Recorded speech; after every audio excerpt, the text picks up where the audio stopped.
இவர்களே வளைகுடா தாக்குதலில் ஈரானிய தாக்குதலில் 3 இந்தியர்கள் கொல்லப்பட்டிருக்கின்றார்கள்.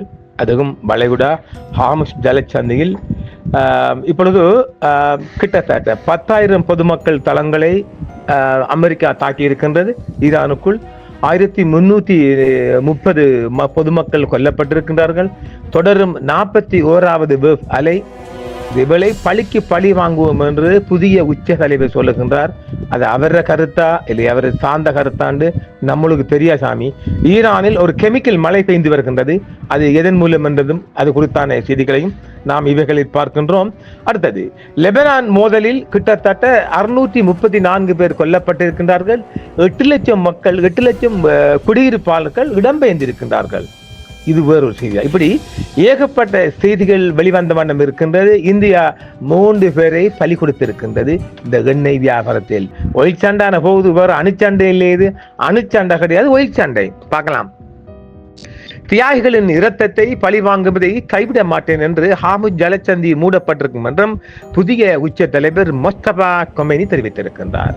ஈரானின் தீவுகள் மீதான எந்த ஒரு படையெடுப்பும் பாரசீக வளைகுடாவை படையெடுப்பாளர்களின் இரத்தத்தால் ஓடச் செய்யும் என்றும் ஈரான் நாடாளுமன்ற சபாநாயகர் தெரிவித்திருக்கின்றார். தெஹ்ரானுக்கு எதிரான அமெரிக்க இஸ்ரேல் கூட்டு போர் அதன் 13வது நாளில் நுழைந்துள்ள நிலையில் பிப்ரவரி 28 முதல் இன்று வரை கிட்டத்தட்ட 10,000 பொதுமக்கள் தங்களது குண்டு வீச்சினால் இடம்பெயர்ந்துள்ளதாகவும் 1330 பேர் பொதுமக்கள் கொல்லப்பட்டிருப்பதாகவும் தெஹ்ரான் கூறுகிறது.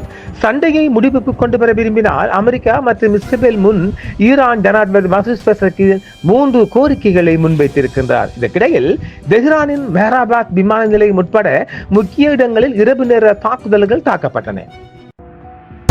அதே நேரத்தில் ஈரான் வளைகுடா முழுவதும் இஸ்ரேலிய நிலைகள் மற்றும் அமெரிக்க ராணுவ சொத்துக்கள் இலக்குகளை குறிவைத்து பதிலடி கொடுத்து வருகின்றது. ஹார்முஸ் ஜலசந்தி மூடப்பட்டதை தொடர்ந்து விரிவடையும் மோதல் கச்சா எண்ணெய் மற்றும் எரிவாயு கிடைப்பதில் பற்றாக்குறை ஏற்படுத்துகின்றது உலகம் முழுவதும் இருந்து. இதற்கிடையில் பல வளைகுடா நாடுகள் மற்றும் ஜோர்டான் மீதான ஈரானின் தாக்குதல்களை கண்டிக்கும் ஐநா சபையின் தீர்மானத்துக்கு இணை அனுசரணை வழங்கியதில் இந்தியா 135க்கும் மேற்பட்ட நாடுகளுடன் இணைந்திருக்கின்றார்கள். ஐநா ஈரானுக்கு எதிராக இந்தியா தீர்மானத்தை கொண்டு வந்திருக்கலாம். அதில் அவளும் சேர்ந்துக்கலாம். டெல்லி மஸ்தான் ஜி. மத்திய கிழக்கு முழுவதும் ஈரானுடன அமெரிக்க இஸ்ரேல் போர் தீவிரமடைந்து ஏவுகணை தாக்குதல்கள், ட்ரோன் இடைமறிப்புகள், கடற்படை மோதல்கள் மற்றும் அதிகரித்து வரும் புவிசார் அரசியல் பதட்டங்களை தூண்டி வருவதால் நிகழ்நேர முன்னேற்றங்களை பார்க்கலாம். ஈரான், இஸ்ரேல் மற்றும் துபாய், சவுதி அரேபியா, கட்டார், ஐக்கிய அரபு எமிரேட்ஸ், பஹ்ரைன், குவைத் மற்றும் ஒமான் உள்ளிட்ட முக்கிய வளைகுடா நாடுகளில் சமீபத்திய ராணுவ நடவடிக்கைகள், ராஜதந்திர எதிர்வினைகள், வெளியேற்ற ஆலோசனைகள் மற்றும் பொருளாதார வீழ்ச்சிகளை காண்டு வருகிறதாம்.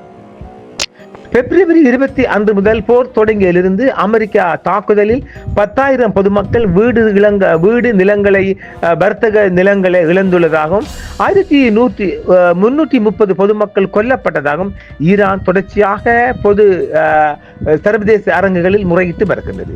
இஸ்ரேலிய வான் தாக்குதலுக்கு பிறகு தெஹ்ரானில் வெடிப்புகள் என்று சொன்னால், இஸ்ரேலிய தாக்குதல்களின் பெரிய அலையை தொடர்ந்து மத்திய தெஹ்ரானில் ஒரு குடியிருப்பு மாவட்டத்தில் ஒரே இரவில் சக்தி வாய்ந்த வெடிப்புகள் பதிவாகி உள்ளன.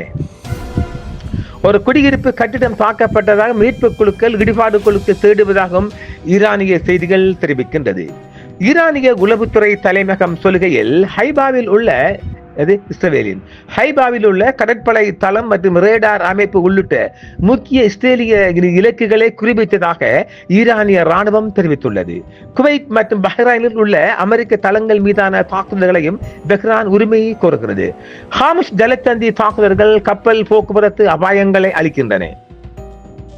ஈரானின் இஸ்லாமிய புரட்சிகர காவல் படை ஹார்முஸ் ஜலசந்தியில் 2 கப்பல்களை தாக்கியதாக கூறியும் அதே வேளையில் இஸ்ரேலுக்கு சொந்தமானது என்று கூறிய லைபீரியா கொடியுடன் கூடிய பினாமி கப்பல் ஒன்றை நிறுத்துமாறு எச்சரிக்கையை விடுத்த போதிலும் அந்த எச்சரிக்கையை புறக்கணித்ததாக கூறப்படும் தாய்லாந்து மொத்த விமானம் தாங்கி கப்பலும் உட்பட நச்சுத்தன்மை வாய்ந்த கருப்பு மலை குறித்து உலக சுகாதார எச்சரிக்கை WHO எச்சரிக்கிறது. ஈரானிய எரிபொருள் கிடங்குகள் மீதான தாக்குதல்கள் வளிமண்டலத்தில் அடர்த்தியான புகையை அனுப்பி மழை மேகத்துடன் கலந்து மாசுபட்ட மழை பொழிவை உருவாக்கிய பின்னர் கருப்பு மழை, அது கெமிக்கல் மழை என்று சொல்லப்படும் ஒரு மாசுபட்ட மழை ஒன்று தற்பொழுது ஈரானிய பகுதிகளில் பொழிந்து வருவதாக சொல்லப்படுகிறது. வளைகுடா முழுவதும் ஏவுகணை, ட்ரோன் மற்றும் இடைமறிப்புகள் என்று சொன்னால் சவுதி அரேபியா, ராஜியத்தின் கிழக்கு பகுதி மற்றும் பிரின்ஸ் சுல்தான் விமான தளத்தை குறிவைத்து பல ஈரானிய ட்ரோன்கள் மற்றும் பாலிஸ்டிக் ஏவுகணைகள் இடைமறித்ததாக தெரிவிக்கப்படுகிறது. அதிகாரிகள் தேசிய அச்சுறுத்தல் அளவை உயர்த்தி குடியிருப்பாளர்களை வீட்டிற்குள் இருக்குமாறு அறிவுறுத்தியதால் அதன் வான் பாதுகாப்பு ஏவுகணை தாக்குதலை தடுத்ததாகவும் கத்தார் தெரிவிக்கிறது. ஐக்கிய அரபு எமிரேட்ஸ் அதன் வான் பாதுகாப்பு அமைப்புகள் 26 ஈரானிய ட்ரோன்களை இடைமறித்ததாக கூறியிருக்கின்றது. இருப்பினும் 9 அதன் எல்லைக்குள் விழுந்தன என்றும் ஒமானில் சலாலா துறைமுகத்தில் எரிபொருள் சேமிப்பு தொட்டிகளை ட்ரோன்கள் தாக்கின. இருப்பினும் அது எந்த உயிரிழப்பும் இல்லை என்று சொல்லப்படுகின்றது. துபாய் அருகே மற்றும் ஹாமிஷ் ஜலச்சந்தியில் 2 கப்பல்கள் எரிகணைகள் மூலம் தாக்கப்பட்டதாக இங்கிலாந்து கடற்சார் வர்த்தக நடவடிக்கைகள் தெரிவித்தன. அதிகரித்து வரும் பாதுகாப்பு அபாயங்களுக்கு மத்தியில் சிட்டி மற்றும் பிடல்பியூ உள்ளிட்ட முக்கிய நிறுவனங்கள் வளைகுடா நிதி மையங்களில் உள்ள அலுவலகங்களை காலி செய்துள்ளது அல்லது மூடியிருக்கின்றன என்றும் சொல்லப்படுகின்றது. ஆபரேஷன் எபிக் ஃபியூரி தொடங்கப்பட்டதிலிருந்து சுமார் 140 அமெரிக்க துருப்புக்கள் காயமடைந்ததாகவும் 7 பேர் கொல்லப்பட்டதாகவும் பென்டகன் அறிவித்துள்ளது. மேலும் குவைத்தில் உடல் நலம் தொடர்பான சம்பவத்தில் மற்றொரு சிப்பாய் இறந்துள்ளதாகவும் தெரிவிக்கப்படுகிறது. அமெரிக்க ஜனாதிபதி டொனால்ட் டிரம்பின் ஈரானின் அமெரிக்க படைகள் குறிவைக்க எதுவும் இல்லை என்று வாஷிங்டன் முடிவு செய்யும் போதெல்லாம் மோதல் முடிவுக்கு வரும் என்றும் சொல்கின்றார். அவராக ஆரம்பிப்பார், அவராக முடிப்பான் சொன்னாலும் ஈரான் தொடர்ச்சி அடிச்சுக்கிட்டே இருப்பான். பள்ளிக்கூட தாக்குதல்கள் குறித்து ஈரானிய பெண்கள் பள்ளியின் மீது நடத்தப்பட்ட ஏவுகணை தாக்குதல் 175 மாணவர்கள் கொல்லப்பட்டதாக கூறப்படும் தாக்குதல் குறித்து விசாரணை நடத்துமாறும் அதே வேளையில் ஈரானில் 5000க்கும் மேற்பட்ட இலக்குகளை தாக்கியதாகவும் வெள்ளை மாளிகை தெரிவித்திருக்கிறது. இஸ்ரேலை நோக்கி ஏவப்பட்ட அனைத்து ஈரானிய ஏவுகணைகளும் இடைமறிக்கப்பட்டதாகவும் டெல் அவீவ் மற்றும் மத்திய இஸ்ரேல் முழுவதும் வான்வழி தாக்குதல்கள் சைரன்கள் தூண்டியதாகவும் இஸ்ரேலிய ஊடகங்கள் செய்தி வெளியிட்டன. இந்த குறித்து நாம நேற்று செய்து தந்திருக்கோம் இல்லையா? உளவு பார்ப்பதற்காக பாதுகாப்பு கேமராக்களை குறிவைத்து ஈரானிய சைபர் மீறல்கள் குறித்தும் இஸ்ரேலிய அதிகாரிகள் எச்சரித்துள்ளனர். மத்திய பெய்ரூட்டில் உள்ள ஒரு குடியிருப்பு கட்டிடத்தை இஸ்ரேலிய விமான தாக்குதல்கள் தாக்கியதால் ஒரு பெரும் சேதம் மற்றும் தீ விபத்துக்கள் ஏற்பட்டன. கடந்த திங்கட்கிழமை முதல் குறைந்த 634 பேர் கொல்லப்பட்டதாகவும் 8 லட்சத்துக்கும் மேற்பட்ட குடியிருப்பாளர்கள் இடம்பெயர்ந்ததாகவும் லெபனான் தெரிவிக்கிறது. ஹாமிஷ் ஜலச்சந்தியில் ஈரான் நடத்திய தாக்குதல் 3 இந்தியர்கள் பலியாயுள்ளார்கள், ஒருவர் காணாமல் போயுள்ளதாகவும் இந்திய வெளியுறவுத்துறை தெரிவித்துள்ளது. ஹாமிஷ் ஜலச்சந்தியில் எண்ணெய் டேங்கர்களை ஈரான் குறிவைத்த பின்னர் இந்தியர்கள் கொல்லப்பட்டதாக அந்த செய்தி தெரிவிக்கின்றது. இந்தியர்கள் சிக்கியிருப்பது குறித்து வெளியுறவு அமைச்சக செய்தி தொடர்பாளர் ரந்தீர் ஜெய்வால் கூறுகையில், தாக்குதலுக்கு உள்ளான இந்த குறிப்பிட்ட வணிக கப்பலான ஸ்கைலைட்ஸ் ஒரு இந்தியரை இழந்தோம் என்றும் ஒருவரை தொடர்ந்து காணவில்லை என்றும் அங்கு கப்பலில் இருந்த 8 உறுப்பினர்கள் அவர்களின் பயண ஆவணங்கள் மற்றும் தேவையான சம்பிரதாயங்கள் முடிக்கப்பட்டுள்ளன என்றும் மற்ற தேவைகளை பூர்த்தி செய்து அவரவர் வீடுகள் செல்வதற்காக மஸ்கட்டில் உள்ள தூதரகம் நிறுவனத்துடன் தொடர்பு உள்ளது என்றும் தாக்குதலுக்கு உள்ளான மற்றொரு கப்பல் MKD-1 அங்கு நாங்கள் ஒரு இந்தியரை இழந்தோம் என்றும் 16 பேர் வீடு திரும்பியுள்ளதாகவும் தெரிவிக்கப்படுகிறது. ஈரானை அணு ஆயுதம் வைத்திருக்க விடமாட்டோம் என்று மத்திய கிழக்கை அளிப்போம் என்று நெய்னா சொல்லுகின்றார். காலவரையான உளவுத்துறை ஈரானில் உள்ள ஒரு தொடக்க பள்ளியில் அமெரிக்க ஒரு கொடிய ஏவுகணை தாக்குதலை நடத்த வழிவகுத்திருக்கலாம் என்றும் சொல்லப்படுகிறது. இதேவேளை ஆபரேஷன் ட்ரூ ப்ராமிஸின் கீழ் இஸ்ரேலுக்கு எதிராக IRGC 41வது கொடிய அலை தாக்குதலை இன்று வியாழக்கிழமை இரவு முதல் ஆரம்பித்திருக்கின்றது.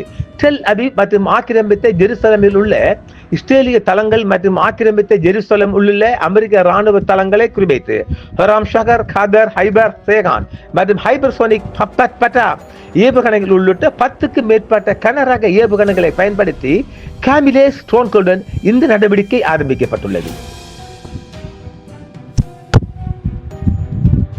ஹாம்ஸ் ஜலசந்தியில் இந்திய டேங்கர்கள் பாரசீக வளைகுடா பகுதியில் இயங்கும் இந்திய கொடியுடன் கூடிய கப்பல்களின் எண்ணிக்கை மாறாமல் உள்ளது என்றும் நேற்று அந்த எண்ணிக்கை 28 இருந்தது என்றும் இன்று 28 உள்ளது என்றும் இந்த 28 24 ஹாம்ஸ் ஜலசந்தியில் மேற்கில் அமைந்துள்ளன. இதில் 677 இந்திய மாலுமிகள் உள்ளனர் என்றும் மேலும் 4 கப்பல்கள் ஜலசந்தியின் கிழக்கில் 101 இந்திய மாலுமிகளுடன் உள்ளன என்றும் அனைத்து இந்திய கப்பல்களும் அதில் உள்ள பணியாளர்களும் அவற்றின் பாதுகாப்பு மற்றும் பாதுகாப்பிற்காக தீவிரமாக கண்காணிக்கப்படுகிறார்கள் என்றும் சொல்லப்படுகிறது.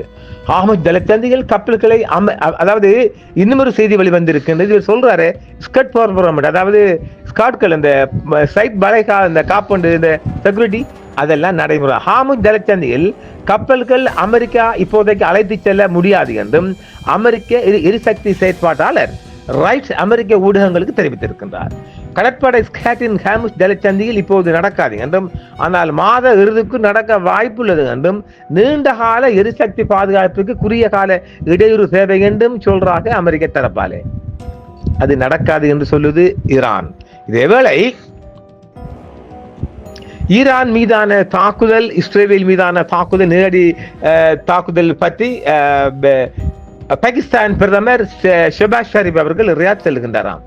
என்னமோ பேச்சுவார்த்தை செய்ய போறாங்க. என்னென்றால் இந்தப்பா ஈரான் அடிச்சா நீ ஹெல்ப்புக்கு வரப்பன்னு கேட்க போறாங்க. பார்க்கலாம் என்ன நடக்க போகுது என்று.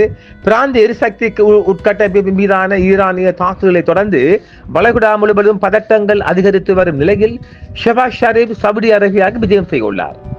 ஈரான் மீதான அமெரிக்க இஸ்ரேல் தாக்குதல்கள், குவைத் விமான நிலையத்தை குறிவைத்து ட்ரோன்கள், துபாயில் சிறிய ட்ரோன் விபத்து பதிவாகியுள்ளது. குவைத் சர்வதேச விமான நிலையத்தை குறிவைத்து பல ட்ரோன்கள் தாக்கப்பட்டன என்றும் இதனால் பொருட்சேதம் ஏற்பட்டது என்றும் ஆனால் யாருக்கும் காயம் இல்லை என்றும் இன்றைய வியாழன் செய்தி தெரிவிக்கின்றன. சம்பவம் இருந்த போதிலும் விமான நிலையங்கள் நடவடிக்கைகள் தொடர்கின்றன. இருப்பினும் பிராந்திய மோதல்களுக்கு மத்தியில் அதிகாரிகள் அதிக எச்சரிக்கையுடன் உள்ளனர் என்றும் சொல்றாங்க.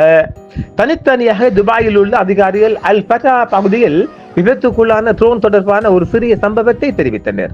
உள்ளூர் அதிகாரிகள் நிலைமையை திறமையான அதிகாரிகள் கையாளுவதாகவும் எந்த காயமும் பதிவு செய்யப்படவில்லை என்றும் சொல்றாங்க. அவன் இன்னும் பெரிய ஸ்ட்ராங்கா கொண்டு வரல. துபாயின் டவுனில் வெடிப்புக்கு பிறகு புகை எழுவது காணப்பட்டது. துபாயின் டவுனில் புதிய வெடிப்புகள் கேட்டதாக நகரத்திலிருந்து செய்தி வெளியிடும் ஏஜென்ஸ் பிரான்ஸ் தெரிவித்திருக்கின்றது. சாட்சிகள் ஒரு குறிப்பாக பலத்த குண்டுபிடிப்பை புகாரளித்தனர். அதே நேரத்தில் எமிரேட்டில் உள்ள ஒரு குடியிருப்பு பகுதிக்கு மேலே சிறிய புகை மூட்டங்கள் எழுவதை காண முடிகின்றது. இந்த வியாழன் ஈரான் மீதான அமெரிக்க இஸ்ரேல் தாக்குதல்களில் போருக்கு பிறகும் ஈரான் அரசாங்க பெரும்பாலும் அப்படியே உள்ளது என்றும் அமெரிக்கா மதிப்பீடு கூறுகிறது. இந்த மதிப்பீட்டை சொல்வதானால் பல உளவுத்துறை அறிக்கைகள் ஆட்சி ஆபத்தில் இல்லை என்பதற்கான நிலையான பகுப்பாய்வை சுட்டிக்காட்டுவதாகவும் நாட்டில் மக்கள் தொகை மற்றும் அரசு நிறுவனங்களின் மீது தெஹ்ரான் தொடர்ந்து கட்டுப்பாட்டை தக்க வைத்துக் கொள்ளும் என்றும் சொல்லப்படுகின்றது. இன்றைய தாக்குதல்கள் பெருசா, அதாவது இந்த வியாபாரம் போதும் சொல்லலாம்.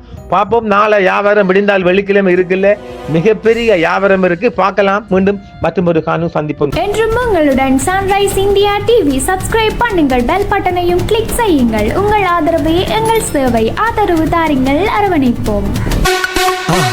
மறக்காம சர்ப்ரைஸ் பண்ணுங்க. தேங்க்யூ.